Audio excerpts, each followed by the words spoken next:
নমস্কার।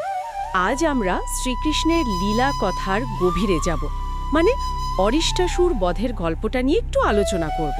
হ্যাঁ, এর উৎস তো পুরাণ আর লোকমুখে প্রচলিত নানা ব্যাখ্যা। ঠিক, আমাদের চেষ্টা থাকবে এর ভেতরের যে মূল শিক্ষা, সেই প্রতীকী তাৎপর্য, সেটা একটু তুলে ধরা, যা হয়তো আজকের দিনেও প্রাসঙ্গিক হতে পারে। একদম। গল্পটা শুরুটা কিন্তু খুব শান্ত, খুব সুন্দর।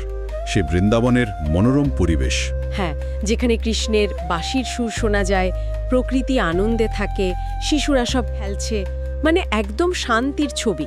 ঠিক, কিন্তু এই শান্তির মধ্যেই একদিন একটা ভয়ঙ্কর গর্জন শোনা গেল। মাটি কেঁপে উঠল, তাই না? পশু পাখিরা সব ছুটতে শুরু করলো ভয়ে। হ্যাঁ, বোঝা গেল যে একটা বড় বিপদ আসছে।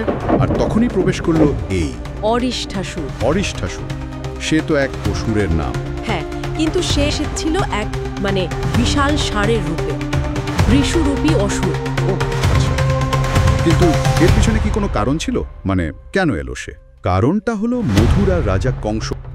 সেই যে আকাশবাণী হয়েছিল দেবকীর অষ্টম সন্তান কংসকে বধ করবে। হ্যাঁ হ্যাঁ, যে আসলে বিষ্ণুর অবতার। সেই ভয় থেকেই তো কংস একের পর এক অসুর পাঠাচ্ছিল। একদম। পুতনা, বকাসুর, অঘাসুর, এরা তো সবাই ব্যর্থ হয়েছিল কৃষ্ণকে মারতে। তাহলে কংসের শেষ ভরসা ছিল এই অরিষ্টাসুর। কিন্তু আগের সব শক্তিশালী অসুর যেখানে পারেনি, সেখানে এই ষাঁড়রূপী অসুর পারবে, এটা কংস ভাবল কেন? এর বিশেষত্ব কি ছিল? হয়তো তার চেহারা আর পাশবিক শক্তি।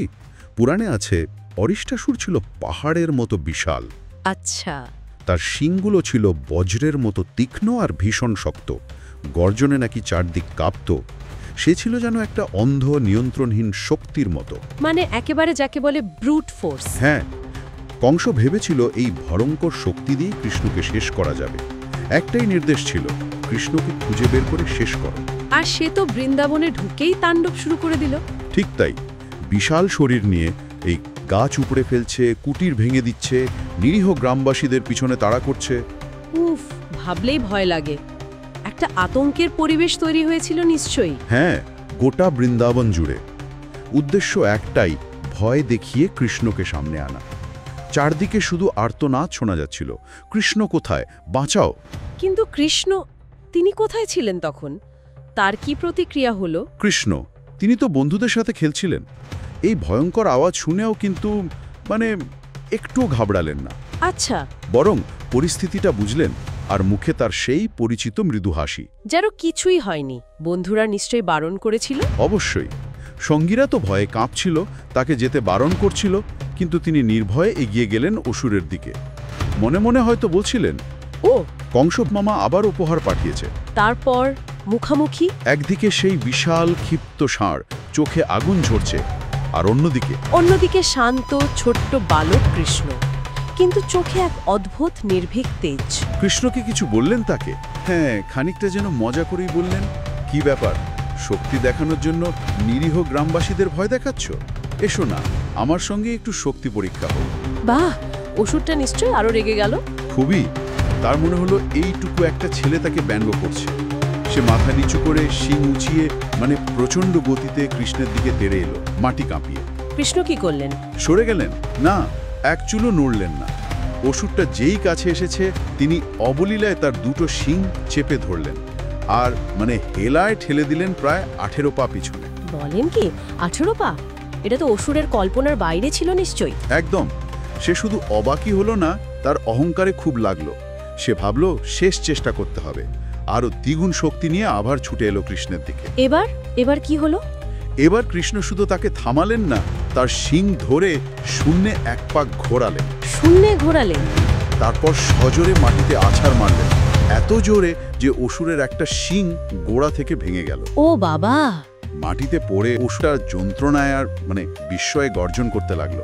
তারপর সেখানেই কি তার শেষ? হ্যাঁ, কিন্তু শেষ হওয়ার আগে একটা ঘটনা ঘটল। মাটিতে পড়ে তার চোখের ওই পাশবিক রাগটা ধীরে ধীরে কেমন যেন বিস্ময়ে পাল্টে গেল। সে কি বুঝতে পারলো কিছু? হ্যাঁ, সে বুঝতে পারল এই বালক সাধারণ কেউ নয়। ইনিই সেই পরমেশ্বর, স্বয়ং বিষ্ণুর অবতার, যার কথা সে শুনেছিল। তার শেষ গর্জনটা তাই আর আস্ফালন ছিল না, সেটা ছিল একরকম উপলব্ধি মেশানো আর্তনাদ।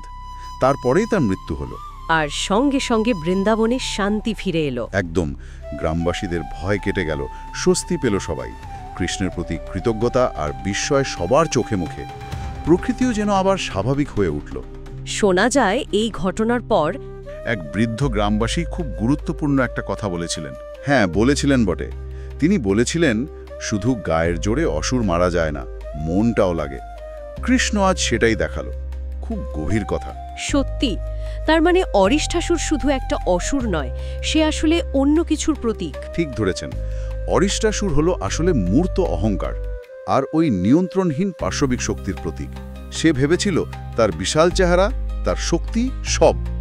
আর কৃষ্ণ হলেন শান্ত, স্থির, ভক্তি, সত্য আর বিবেকের প্রতীক। তিনি দেখালেন যে সত্য আর নির্মলতা ভয় পায় না। পাশবিক শক্তি যতই ভয়ানক হোক, আত্মিক শক্তি বা ভক্তির জোর তার চেয়ে অনেক বেশি। মানে ঈশ্বর শিশুরূপে এলেও ধর্ম রক্ষা করতে পারেন। একদম, এটাই এই লীলার একটা বড় শিক্ষা। অহংকারের পতন হবেই, আর সত্য, সরলতা, ভক্তি এগুলি শেষ পর্যন্ত জেতে। বাহ, তাহলে মূল কথাটা হলো বাহ্যিক শক্তি নয়, ভেতরের শক্তিই আসল। একেবারে। এই গল্পটা আমাদের এটাই মনে করায় যে ঈশ্বর বা পরম সত্তা সবসময় সত্য আর ন্যায়ের সঙ্গে থাকেন। বাইরের শক্তি যতই দেখাক না কেন, ভেতরের সত্যনিষ্ঠা থাকলে তাকে হারানো যায়। কৃষ্ণ এখানে সেই আত্মিক শক্তিরই প্রকাশ। সত্যি, এই গল্প যতবার শুনি ততবারই নতুন কিছু ভাবায়। আর এই আলোচনার শেষে একটা প্রশ্ন যেন মনে ঘুরপাক খাচ্ছে। কি প্রশ্ন? ওই যে কথাটা যে সত্যের সঙ্গে থাকে, তার পক্ষে পরমেশ্বর স্বয়ং লড়েন, এই বিশ্বাসটা, এটা জীবনে চলার পথে আমাদের কতটা শক্তি দিতে পারে, এটা বোধহয় সবারই একটু ভেবে দেখার মতো। ঠিকই বলেছেন। এটা একটা বড় প্রশ্ন বটে। আমাদের গল্প যদি ভালো লেগে থাকে তাহলে চ্যানেলটি সাবস্ক্রাইব করতে ভুলবেন না এবং মন্তব্যে আপনার মতামত জানাতে পারেন।